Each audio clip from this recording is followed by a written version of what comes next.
Introduction to Volume 1.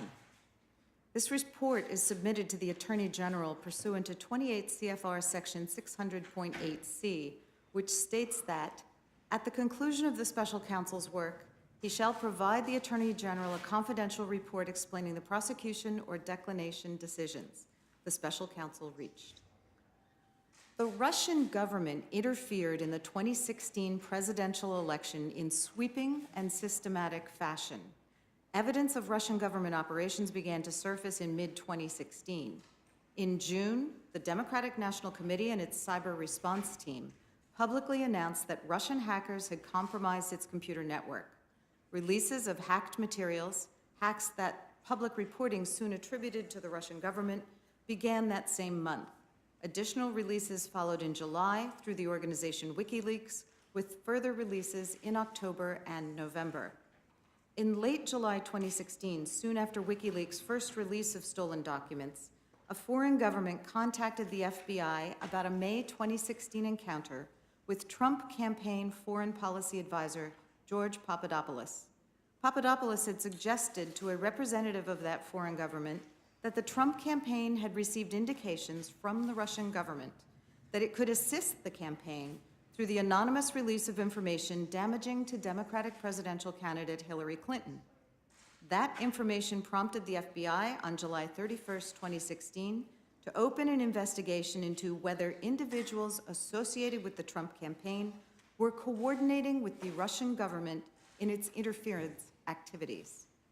That fall, two federal agencies jointly announced that the Russian government directed recent compromises of emails from U.S. persons and institutions, including U.S. political organizations, and that these thefts and disclosures are intended to interfere with the U.S. election process.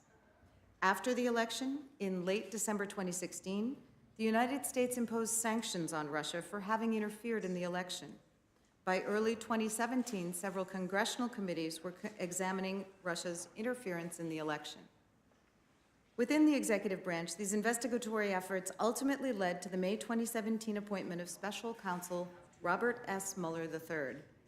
The order appointing the Special Counsel authorized him to investigate the Russian government's efforts to interfere in the 2016 presidential election, including any links or coordination between the Russian government and individuals associated with the Trump campaign. As set forth in detail in this report, the Special Counsel's investigation established that Russia interfered in the 2016 presidential election principally through two operations. First, a Russian entity carried out a social media campaign that favored presidential candidate Donald J. Trump and disparaged presidential candidate Hillary Clinton. Second, a Russian intelligence service conducted computer intrusion operations against entities, employees, and volunteers working on the Clinton campaign, and then released stolen documents. The investigation also identified numerous links between the Russian government and the Trump campaign. Although the investigation established that the Russian government perceived that it would benefit from a Trump presidency and worked to secure that outcome, and that the campaign expected that it would benefit